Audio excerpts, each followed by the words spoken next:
सबसे पहले सीता जी को कौन पता बतलाया कि सीता जी लंका में है। बाद में ना हनुमान जी गए, लेकिन सबसे पहले सीता जी को पता कौन बतलाया। इसी विषय पर हम कथा कहेंगे कि कौन बतलाया है।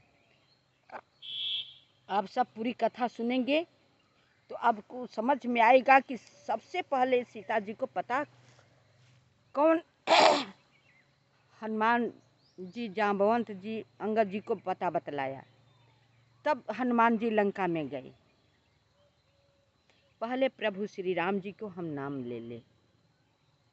भक्ति भक्त भगवंत गुरु चतुर नाम बपु एक, तिनके पद बंदन करो नासे विघ्न अनेक। सिए मांडवी उर्मिला श्रुति कीरति बरबाम, चारु सुवन चारु रतन तुलसी करत प्रणाम। भाषा तुलसीदास कृत कथा करो अनुसार, आसन लीजय हृदय महु आया हूँ पवन कुमार। मंगल भवनया मंगल हारी, द्रवहु सुदशरथ अजिर बिहारी। मंगल भवन अमंगल हारी, द्रवहु सुदशरथ अजिर बिहारी। मंगल भवन। प्रभु श्री राम जी 4 भाई अंश अवतार ले चुके थे राजा दशरथ जी के घर में। उनके आंगन में रोज प्रति मंगल भवन मंगल कार्य हुआ करता था। लेकिन कभी उनके घर में ऐसा हो गया ना कि ऐसी विपत्ति आई कि कोई नहीं रहा महल में रोने वाला। कौशल्या सुमित्रा की कई अपने अपने महल में सोच सोच कर रोती हैं, कभी सो जाती हैं, कैसी विपत्ति काटी है। अब उन लोगों से अधिका कौन समझेगा। कहते हैं कि विपत्ति सभी पर आती है, विपत्ति सभी पर आती है, किसी को नहीं छोड़ती है, आगे आए या पाछे आए। ये विपत्ति ऐसी चीज है, कहती है कि मेरा आना ही क्या हुआ कि सबको मैंने सब कुछ बर्बाद न कर दिया, सब कुछ उथल पुथल न कर दिया।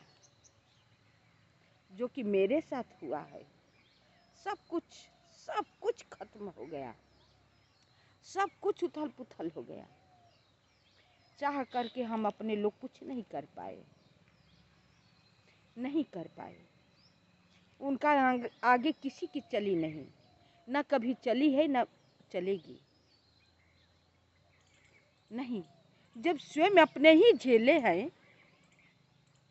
लेकिन मेरे पास तो उतना ताकत है न साहस है, मजबूर है, करें तो क्या करें। अपने बस की कोई बात ही नहीं है।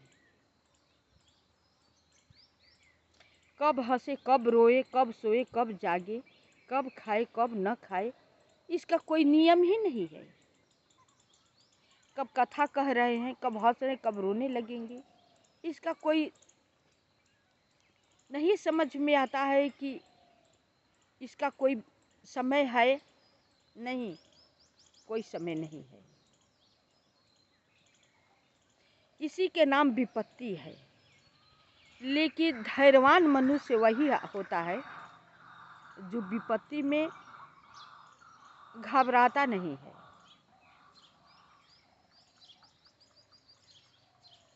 तो उसमें के हम नहीं हैं, ये बात नहीं है कि हम नहीं घबरा रहे हैं, मजबूर है, चाह करके कुछ कर नहीं सकते। अगर प्रभु श्री राम जैसे मेरे पास शक्ति होती ना, तो ये दिन हम देखने को रहने ही नहीं देते। उनके पास तो शक्ति थी, वो तो चाहते तो न बन जाने से ही सारा काम कर देते थे। उनके पास इतनी शक्ति थी, वो चाहते थे तो उनके पिता की मृत्यु न होती, वो चाहते थे तो सीता जी का हरण भी नहीं होता। लेकिन सब कुछ हुआ उनके साथ, सब शक्ति रहते हुए उनके साथ सब कुछ घटित हुई और परेशान हुए। उनके पास कोई मजबूरी न थी, बस मनुष्य को इस सबक सिखाना था कि मनुष्य जिंदगी में जब आए हो तो तुम्हें किस किस परिस्थिति से गुजरना है ये तुम्हें पता नहीं है, वो समय बतलाएगा। और समय के अनुसार तुम न चाहते हुए ही बदल जाओगे और समय के अनुसार चलने लगोगे।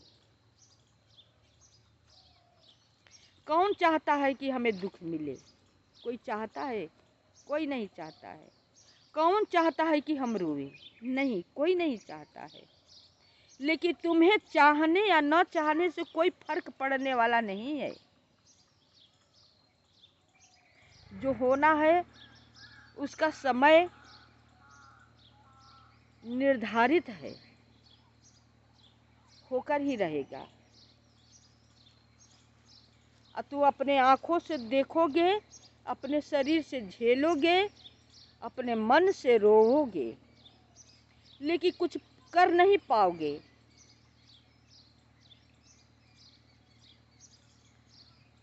शक्ति ही नहीं है, अपने हाथ में कुछ है ही नहीं है। नहीं तो राम जैसे अपने पास शक्ति होती तो ये दिन देखने को नहीं होता। उनके पास तो सब कुछ था, लेकिन वो कष्ट सहे।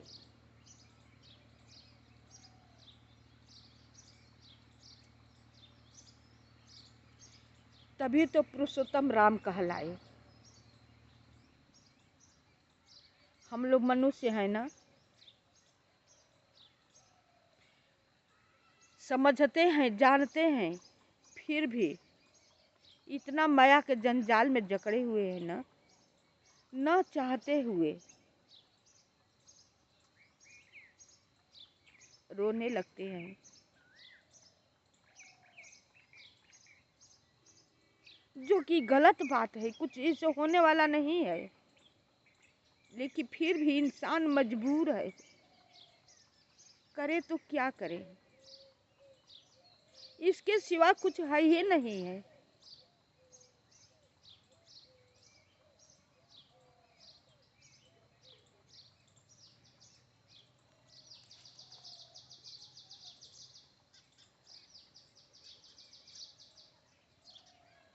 कहाँ से हम चले थे, भटक गए। जब प्रभु श्री राम जी सब कुछ जानते थे, फिर भी उनके सामने सब कुछ हुआ, सब कुछ को सहन किए, बहुत कष्ट झेले। क्यों?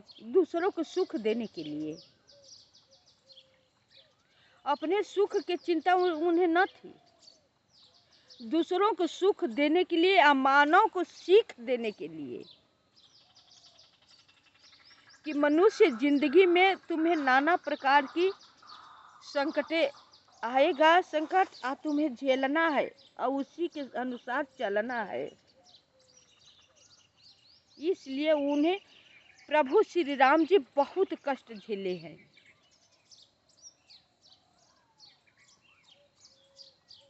सबको सुख देने के लिए बन न जाते, केवल एक ही काम था थोड़े न कि केवल रावण की मारना है। वो तो अंत में शुरू हुआ और अंत हुआ, लेकिन बीच बीच में कितनी घटनाएं घटी, कितने तूफान आए, कितने शांति हुई। उन्हें जंगल में कब सुख मिला है? कभी नहीं, कभी नहीं। हम चित्रकूट में देखे, जहाँ पर राम जी सीता जी बैठे हुए हैं, वहाँ पर हम देखे नीचे दरियाव है, ऊंचे ऊंचे पहाड़ है,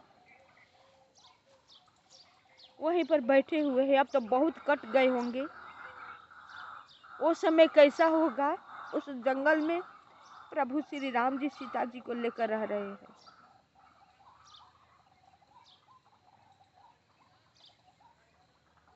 उसी जंगल में एक एक से बड़े बड़े ऋषि मुनि लोग तपस्या कर रहे थे राम को दर्शन करने के लिए।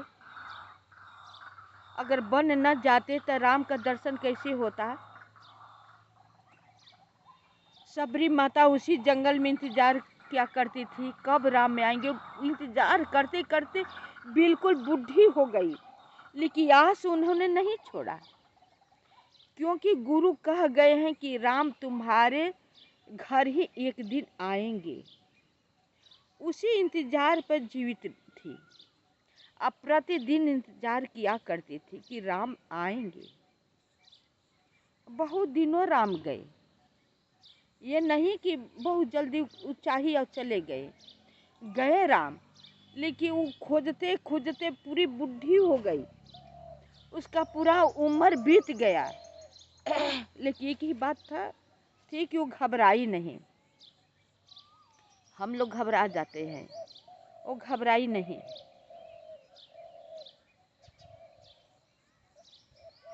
सुग्रीव जी बहुत परेशान थे। उनका राजपाट स्त्री बाली सब छीन करके उन्हें घर से निकाल दिए थे। एक पहाड़ पर वो अपना जीवन बिता रहे थे। उन्हें भी राज दिलवाना था, बाली को मारना था।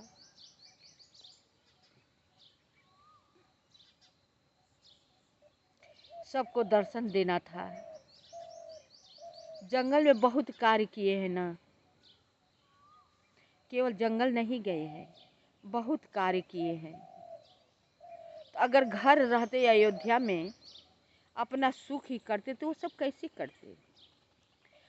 वो सब नहीं करते तो इतिहास कैसे बन पाता, रामायण कैसे बनते। गोस्वामी तुलसीदास जी रामायण कैसे बनाते, किस चीज़ की रामायण बनाते हैं।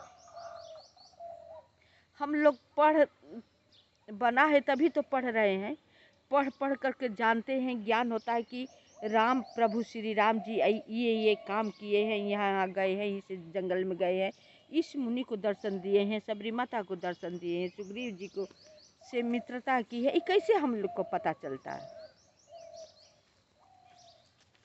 तो प्रभु श्री राम जी भूत भविष्य दोनों सोच कर काम करते हैं। अपने लोग वर्तमान सोचते हैं, केवल जो चल रहा है वही ठीक है, आगे के नहीं सोचते और न पीछे मुड़ कर देखते। यहीं पर गलती हो जाती है।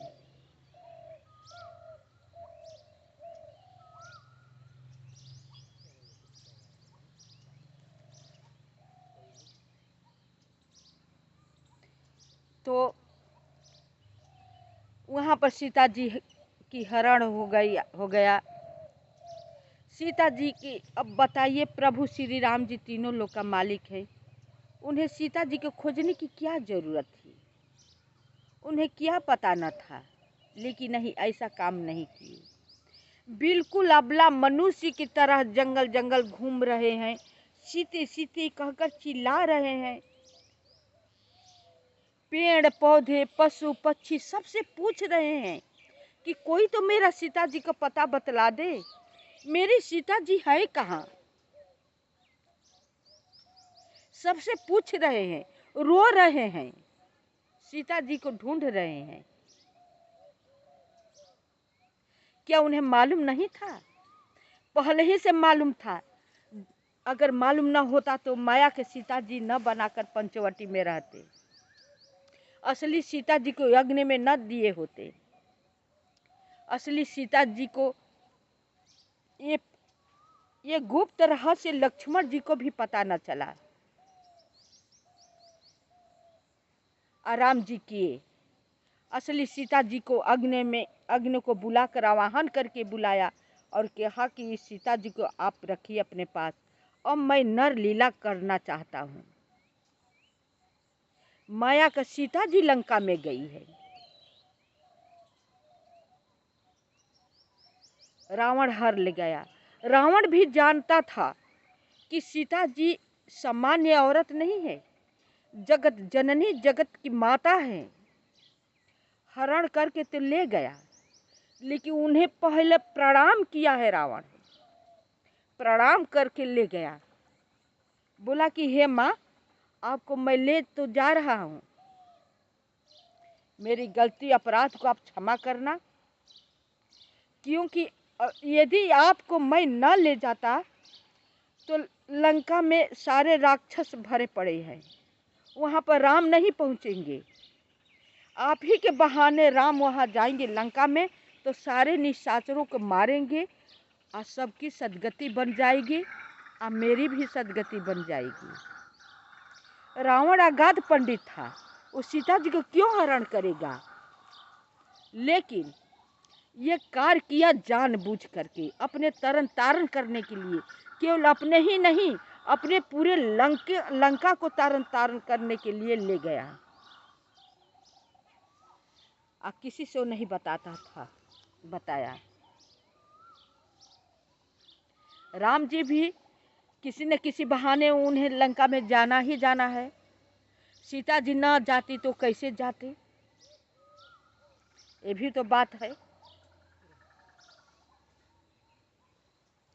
क्योंकि राक्षसों को समाप्त करना था। शेष भाग अगले वीडियो में। आप सब कथा नहीं सुनते हैं, पहले सुनते थे, अब नहीं आप सब सुनते हैं। लगता है कि मन भर गया है कथा से, या आप सबको हमसे अधिक जानकारी है। श्री राधे राधे।